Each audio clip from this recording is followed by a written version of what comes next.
Amis téléspectateurs, bonjour. Nous sommes au Presse Club. Nous allons avoir des informations concernant la RCA. La RCA vient de constituer un nouveau gouvernement. Il y a un Premier ministre qui vient d'être nommé. Voilà, pas élu, hein, nommé. Parce que quand il y a l'élection d'un Premier ministre, a fortiori, il y a bien sûr l'ensemble des partis qui sont d'accord pour que ce Premier ministre soit élu. Tout à fait. Très bien. Alors, Monsieur Abila, oui. Vous êtes porte-parole de la coalition Seleka, ex-Seleka, si on peut dire, ici. Alors, donc, vous êtes aujourd'hui avec moi au Presse Club le 11 août pour dire ce que vous pensez de ces nouveaux gouvernements qui viennent de se mettre en place. Votre première impression par rapport à la nomination, c'est Premier ministre qui est Mohamed Kamoun, que vous contestez bien entendu sa légitimité. Tout à fait. Au fait, nous ne contestons pas sa légitimité, mais le problème, c'est que il faut se rappeler que le président Michel Djotodia a accepté de quitter le pouvoir parce que ses pairs de l'Afrique centrale lui ont fait comprendre qu'il était le problème centrafricain. Et une fois qu'il serait parti, ils seront en mesure de résoudre ce problème-là. Malheureusement, il a accepté de partir. Mais avant qu'il ne parte, il y a eu des préalables. Il ne vous est pas échappé qu'il avait démissionné à N'Djamena. Donc il y a eu des préalables à N'Djamena. Je peux rappeler que voilà, il y a eu quelques propositions qui ont été faites, aussi quelques arrangements, mais ça n'a pas été respecté ces arrangements aujourd'hui. Tout à fait, tout à fait. Okay. Et aujourd'hui, le président... Pour le poste régalien. Tout à fait. Pour le moment, le président Denis Sassou Nguesso ou bien le président Idriss Déby Itno, ils peuvent nous le dire si réellement il y a eu accord au niveau de N'Djamena ou pas. Parce qu'on a signé beaucoup des accords au niveau de la République centrafricaine, mais personne n'a voulu accepter de respecter ces accords-là. Et donc aujourd'hui, nous, on a accepté de quitter le pouvoir parce que nous pensons que c'était la meilleure solution pour trouver la paix. Mais il se trouve que Madame la Présidente Catherine Samapanza, elle s'obstine vraiment à nous négliger. Elle a décidé...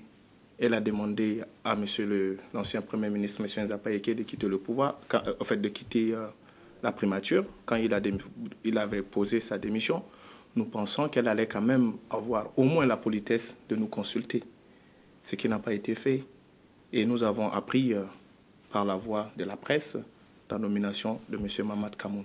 M. Mohamed Kamoun, qui est bien entendu son conseiller spécial.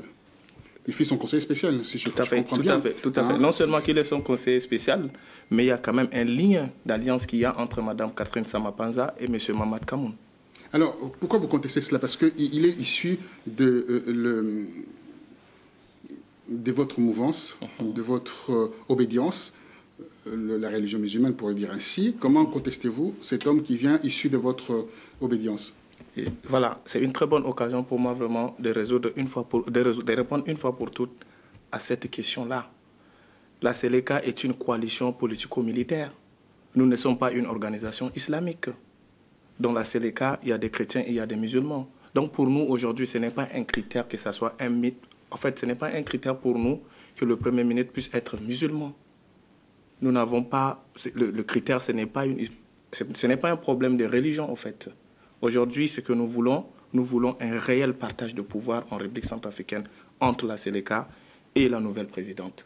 Si nous, on a accepté de faire des concessions pour quitter le pouvoir, on était venu chasser Bozizé, mais nous, personne ne nous a chassés. Le président Michel Djotodia a accepté de démissionner volontairement. Vous pouvez reconnaître quand même, il y a eu quand même une gestion calamiteuse, chaotique. Tout à fait. Quoi qu'on dise, nous assumons cette responsabilité, mais nous ne sommes pas les seuls responsables. Il ne vous est pas échappé que Bozizé, de là où il était, il a organisé méthodiquement ce coup d'État-là. Oui, il a organisé, voilà, il a organisé, il avait deux... Qu'est-ce qu'il a... Leur projet était quoi? C'était deux choses. C'était de venir chasser Michel Djotodia au pouvoir, et en même temps d'assassiner tous les musulmans en République centrafricaine. On a réussi à déjouer le premier complot, mais le second, ça continue jusqu'à aujourd'hui. Et quand on était venu en affaire, il y avait l'ex-FACA qui était là. Aujourd'hui, les anti-Balaka, c'est qui? C'est qui les anti-Balaka? Ce sont les éléments de FACA, composés essentiellement de l'ancienne garde présidentielle et de FACA. Donc ce sont ces gens-là... Quelques animistes. Voilà. Quand nous sommes arrivés aux affaires, Michel Djotodia a accepté, il a interdit à tous ces gens de faire une chasse aux sorcières. Il ne vous est pas échappé que Djotodia a arrêté personne. On n'a arrêté personne. Il a facilité ceux qui ont voulu quitter la République centrafricaine. Il a facilité leur départ. Et ces gens-là, ils ont profité. Il a accepté de prendre le Premier ministre, ce n'est pas un musulman.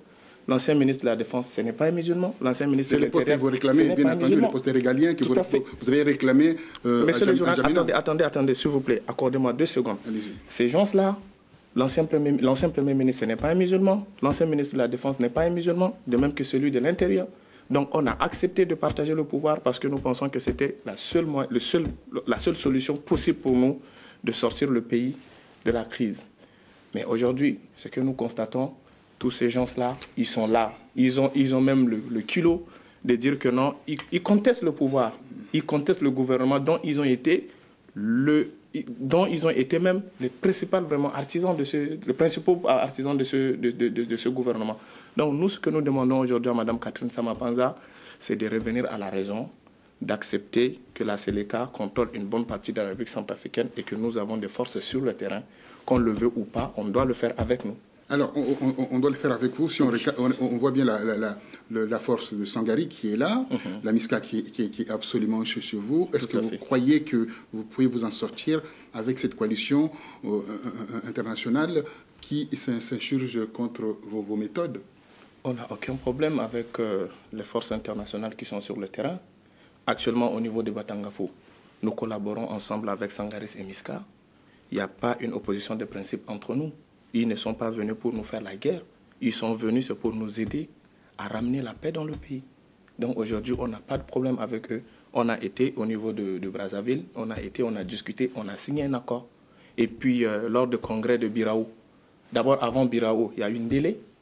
Et puis la MISCA ainsi que les Sangaris, ils étaient vraiment impliqués dans cela. Ils nous ont mis même à disposition des avions pour prendre nos responsables, pour les amener au niveau d'un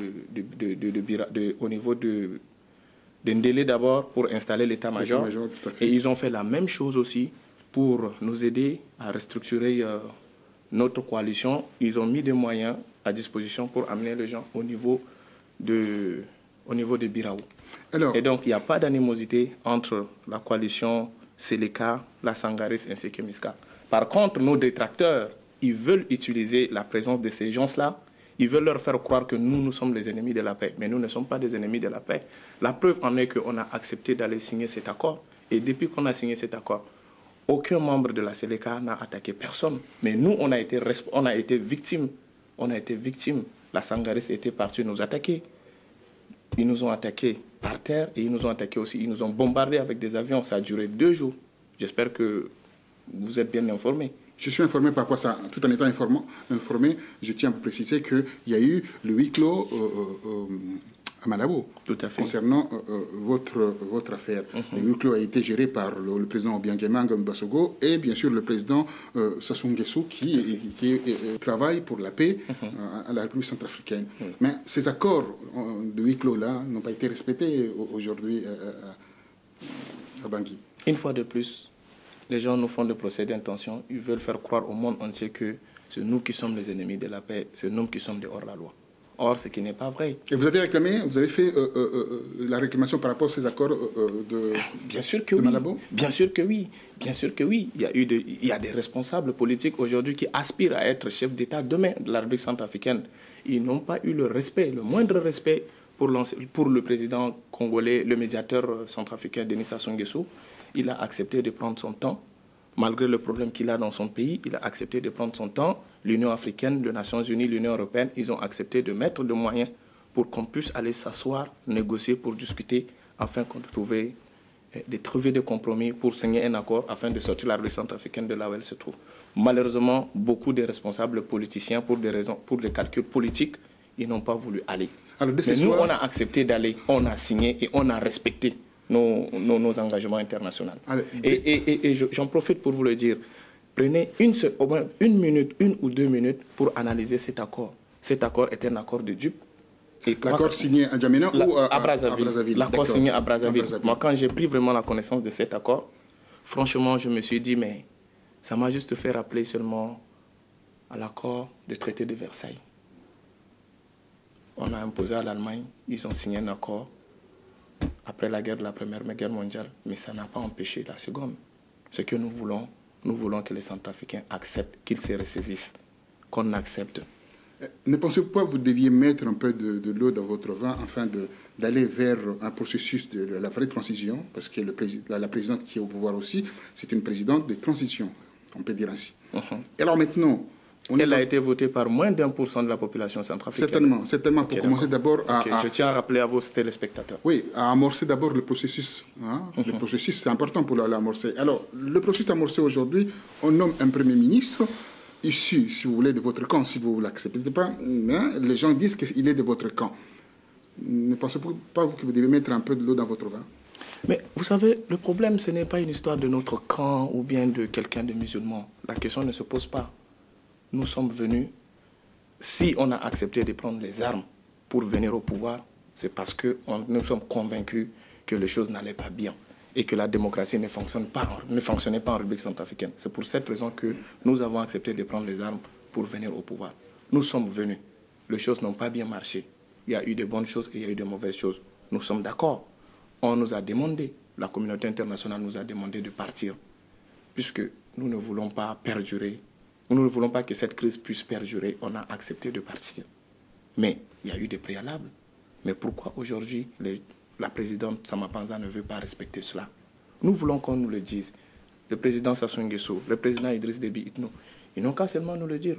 Écoutez, vous êtes en train de raconter de blabla. Il n'y a jamais eu un accord de Brazzaville. Il n'y a jamais eu un accord de N'Djamena.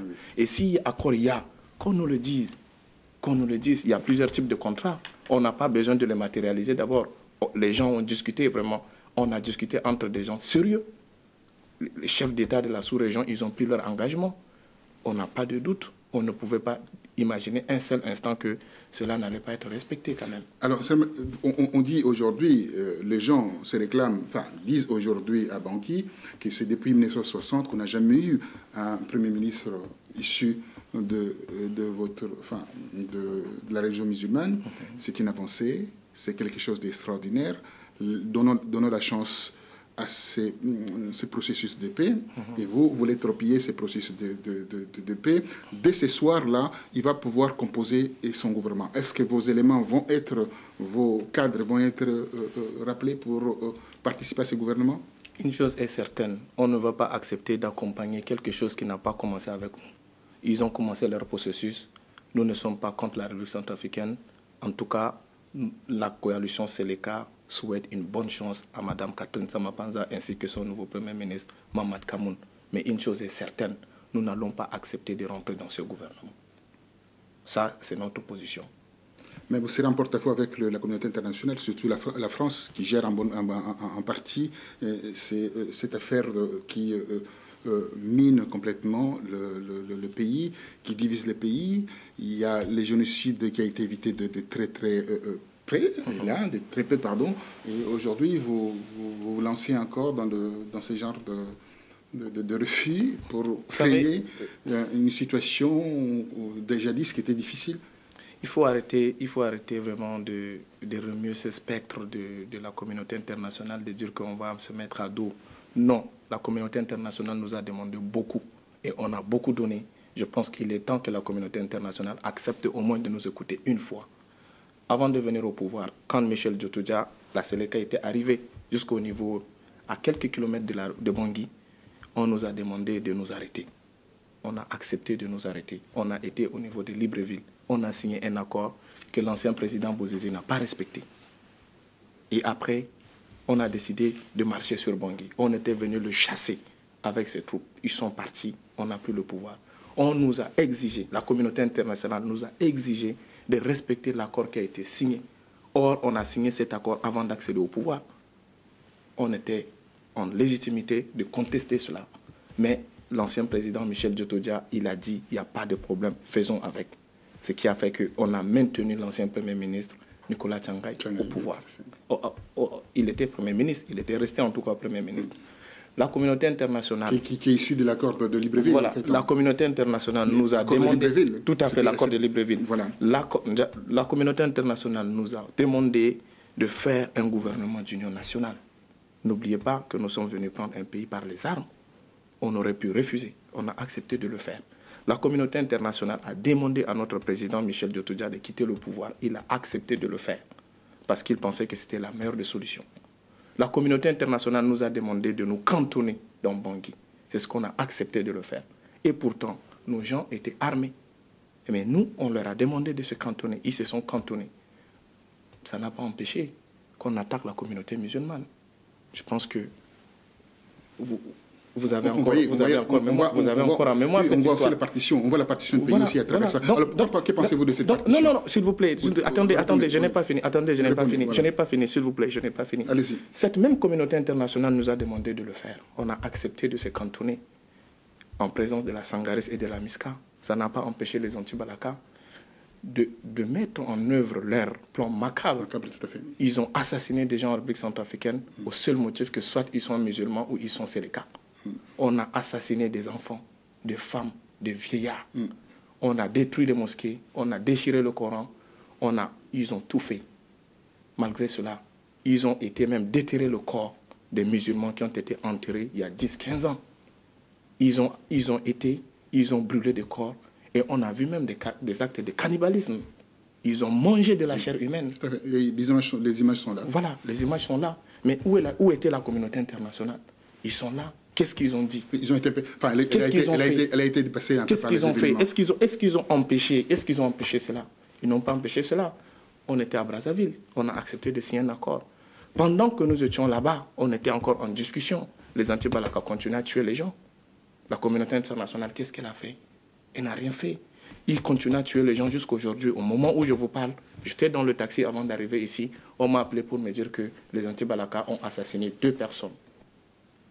Mais attendez, on ne va pas quand même nous demander de tout faire et de l'autre partie, on ne leur demande rien. Qu'est-ce que la communauté internationale a demandé à Catherine Samapanza en contrepartie de tout ce que nous avons fait? Alors, les ex-Séléka demandent à ce qui est, enfin, d'autres, le plus dur, le plus radicaux. Ah bon, les plus durs, vous en connaissez? Pouvez-vous me donner un nom? Les plus radicaux disent que voilà. Pouvez-vous me donner un nom? Est-ce que pouvez-vous me donner un nom des plus durs et les méchants et les gentils? Non, mais puisque vous dites que les plus durs, ça veut dire qu'il y a des méchants et des gentils. Pouvez-vous me donner le nom de ces méchants-là?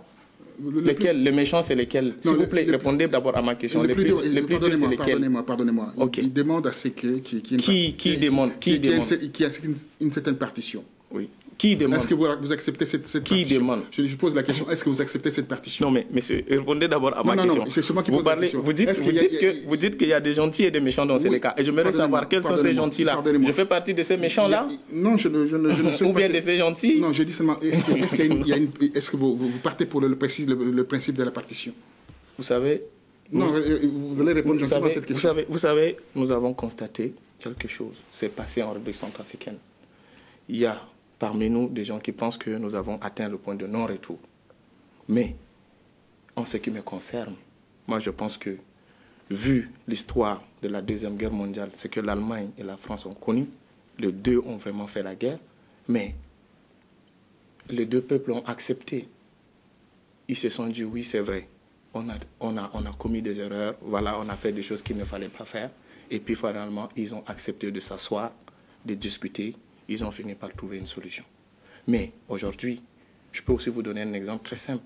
On peut toutefois résoudre le problème centrafricain si tout le monde est d'accord, si tout le monde est sincère. On peut le résoudre. Est-ce que vous êtes pour la partition du pays ou pas? Mais si aujourd'hui, les gens... Attendez, non, je vais vous répondre. Si les gens ne veulent pas, on a vu l'exemple, les Soudanais, le Soudan aujourd'hui, on a divisé le Soudan. Aujourd'hui, il y a 2 Soudans.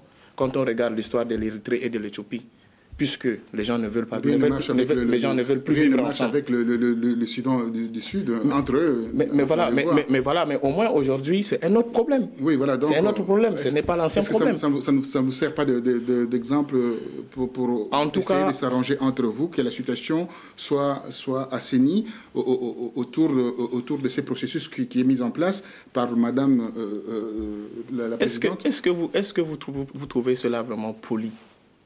Que la présidente Samapanza décide de nommer un Premier ministre sans pour autant nous consulter. Elle ne nous a pas du tout consultés. Elle a décidé, elle a nommé son Premier ministre. Elle veut qu'aujourd'hui, on lui donne le nom de nos ministres pour entrer dans le gouvernement. Pour quoi faire? Vous voulez des postes de régaliens? Pour aller quoi faire? Vous voulez combien de postes de régaliens? En tout cas, une chose est certaine. Vous avez réclamé 4 postes de régaliens? Pour le moment, 4 postes de régaliens, pour le moment, ce n'est pas la question. Nous, on ne va pas rentrer dans ce gouvernement-là. On ne va pas rentrer dans ce gouvernement. Elle a fait son gouvernement. On lui souhaite bonne chance. Elle n'a qu'à continuer. Qu'est-ce que vous proposez, vous? Pour le moment, on ne propose rien. Alors, donc, vous ne proposez rien, donc on ne va vous êtes pas en opposition? On ne rentre pas dans ce gouvernement. On lui souhaite bonne chance et on souhaite bonne chance à la République centrafricaine ainsi que son Premier ministre. Vous voulez prendre des armes pour revenir au pouvoir? Il est où, M. Djotoja? M. Djotoja, il est au Bénin. Il est au Bénin. Il est au Bénin. Oui. J'avais cette information. Oui. Effectivement. Alors, vous êtes stationné aussi en RDC. Quelques de vos éléments sont en RDC. Est-ce que c'est vrai ou pas? En République démocratique du Congo? Tout à fait. Ah, là, vous venez de m'apprendre cette histoire. Non, je pose la question parce que j'ai quelques informations là. Ils me disent que voilà, il y a quelques éléments là-bas. On traversait la frontière avec je ne suis pas du tout informé de cette histoire. Mais ce que je sais qu'il y a les éléments de l'ancien président, l'ancien dictateur centrafricain, François Bozizé. Vous parlez de Bozizé? Oui. Bozizé, où est-il aujourd'hui? Je n'en sais rien. Il faut demander à ses proches. Ok, très bien. Alors, posez-moi des questions sur ces cas. Les gens disent qu'ils sont vers, il est vers l'Europe de l'Est. Enfin bon, on peut en discuter encore. Une fois de plus, vous voyez, malgré les sanctions internationales, mais il continue à voyager. Il continue à voyager parce qu'il a des amis, parce qu'il est toujours protégé par certaines personnes. Mais nous, ça se voit parce que nous n'avons pas devant le cours international de justice parce que nous n'avons pas des amis. C'est lui qui a la tête de ce qui s'est passé aujourd'hui en la République centrafricaine. Avec les anti-Balaka et avec les animistes qui égorgent, qui tuent les musulmans, etc. D'après vous, donc il devait être poursuivi pour... Est-ce que vous avez mis en place un processus pour qu'il soit interpellé? En tout cas, pour moi, ce serait très dangereux de ma part de dire que c'est les animistes qui ont tué des musulmans. Ce que nous savons qu'il y a une partie de la population centrafricaine, la majorité, a décidé d'exterminer la minorité centrafricaine qui est issue de la confession musulmane. C'est tout ce que je sais. Après, c'est au juge d'établir le lien pour savoir qui a fait quoi. Qui a fait quoi? Alors, pour terminer, parce que là, on va terminer, votre message à la communauté internationale, qu'est-ce que souhaiterez-vous d'abord? Parce que vous ne voulez pas participer à ce nouveau gouvernement qui va se mettre en place dès ce soir d'ailleurs. Le Premier ministre forme un nouveau gouvernement issu de votre rang, si vous ne voulez même pas l'accepter. Il est musulman. Depuis 1960, la République centrafricaine n'a jamais connu en fait cette évolution. Et là, aujourd'hui, vous ratez les trains de la grande démocratie et vous voulez rester toujours dans vos maquis pour faire la guerre, n'est-ce pas? À votre message. Ce n'est pas une question de rater le train de la démocratie. Ce qui se passe en République centrafricaine aujourd'hui, vous pensez que c'est de la démocratie? Madame Catherine Samapanza a été élue par combien de personnes? Même pas 1%. Même pas 1% de la population centrafricaine. Et donc, si vous nous parlez de la démocratie, vraiment, ça me fait rire. Il y a un processus qui se passe. Ça me fait rire, voilà. Ce que je vais seulement dire à la communauté internationale, c'est simple. Nous, on nous a beaucoup demandé et on a beaucoup donné, mais on n'a rien reçu. Et avant que Michel Djotoja ne parte de pouvoir, il y a eu des préalables. Il y a eu des accords qui ont été signés. Mais personne, les gens, Catherine Samapanza et ses proches, ils s'obstinent à ne pas respecter ces accords. Ce que nous voulons qu'on revienne à l'accord de Biamena et qu'on se réfère aussi à l'accord de Brazzaville. Qu'est-ce que l'accord a dit? Il y a l'accord aussi. Il devrait y avoir. Il y a 3 accords. Voilà, il y a 3 accords. Et aussi de Malabo, parce qu'il y a eu une discussion de Malabo. Il faut tenir compte de ces éléments. Voilà, elle a décidé de ne pas écouter ses pairs. Les présidents qui se sont réunis au niveau de Malabo, ils ont été clairs. Ils ont dit la transition ne marche pas. Donc il fallait faire quoi? Il fallait faire démissionner l'ancien gouvernement, faire un nouveau gouvernement et qu'elle accepte vraiment le partage du pouvoir. Aujourd'hui, malheureusement, elle n'a pas voulu. Nous, on ne va pas faire quoi que ce soit. Nous n'allons pas faire quoi que ce soit. Nous allons rester, nous allons garder notre position et nous allons leur souhaiter bonne chance. Bonne chance à Catherine Samapanza, bonne chance à M. Mamad Kamoun et bonne chance à la République centrafricaine. Comptez-vous revenir avec les armes? Vous avez eu un allié important, M. Idriss Déby, qui vous rejette aujourd'hui. Comment allez-vous faire maintenant pour revenir au pouvoir avec les armes? Ça me fait vraiment rire votre question. Vous pensez que vraiment Idriss Déby est notre allié? Mais Bozizé était arrivé au pouvoir comment? Si Bozizé a tenu pendant 10 ans au pouvoir, c'est grâce à qui? C'est grâce à qui? Tout le monde, on le sait tous. les contingents tchadiens, ils ont quitté la République centrafricaine. Ça n'a pas fait 3 mois. Le régime de Bozizé était tombé. Donc, si en République centrafricaine, quelqu'un peut se dire qu'il a un allié au Tchad, en tout cas, ce n'est pas le cas. Le Tchad ne nous a pas aidés à venir au pouvoir. Et nous sommes arrivés au pouvoir. Et il ne vous est pas échappé que Michel Djotodia il a démissionné où? Dans quel pays? C'était en N'Djamena. Voilà. Et donc, cela prouve que M. Idriss Déby n'est pas son autre allié. Parce que si Idriss Déby était notre allié, je pense qu'il allait faire tout le moins possible pour empêcher que Michel Djotodia ne démissionne. Merci Abila Awel. Vous êtes le porte-parole de l'ex-coalition Seleka. Merci à vous. Nous attendons que vous puissiez réagir la prochaine fois sur la composition de ce gouvernement que vous contestez. Il n'y a pas de problème. En tout cas, je le ferai avec plaisir. Merci à vous. Merci. Au revoir.